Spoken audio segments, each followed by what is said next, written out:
Tomorrow is Valentine's Day and love is in the air. But this is prime time for romance scams. Yeah, WRTV Investigates Kara Kenny spoke with a reformed con artist about how he scammed women.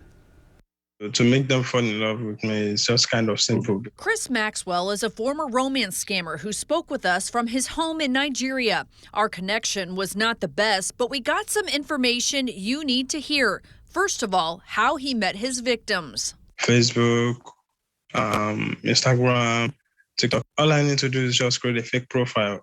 I text them, they respond to me. Maxwell says he talked to American women for hours on the phone. I take my time to talk to them, and it makes it easy for them to fall in love with me. He used this Nigerian manual on how to lure women in. It's a format.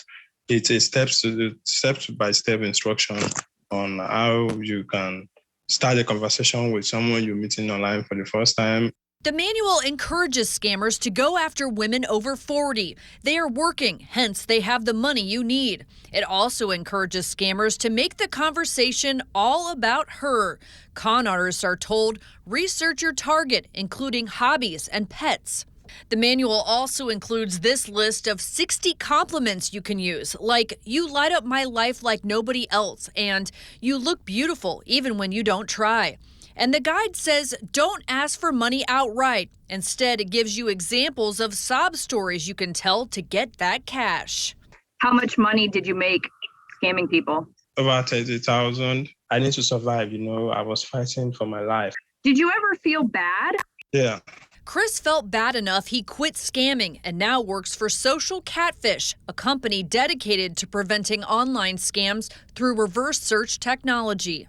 Our plan was to get married. Pat Brycruz of Westfield wasn't scammed by Chris Maxwell, but lost nearly $100,000 in a romance scam. We started talking as friends. How are you? What are you doing? What'd you do today? Just conversation, okay? And then it grew. He says, I really care about you. And then that grew into love.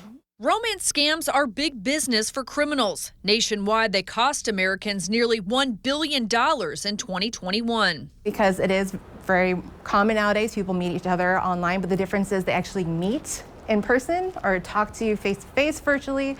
So if you get a situation where the person doesn't even want to get on the phone with you, or they come up with an excuse left and right, or they can't video chat with you, that's going to be a huge red flag.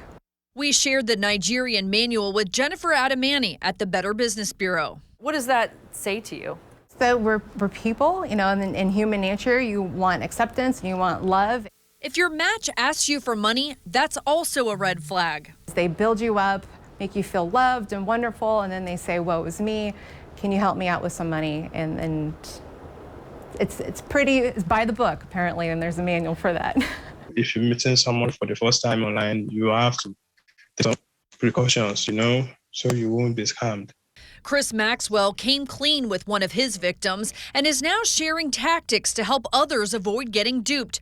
Just remember, anyone can create a fake profile on social media to make you fall in love. Working for you, Kara Kenny, WRTV.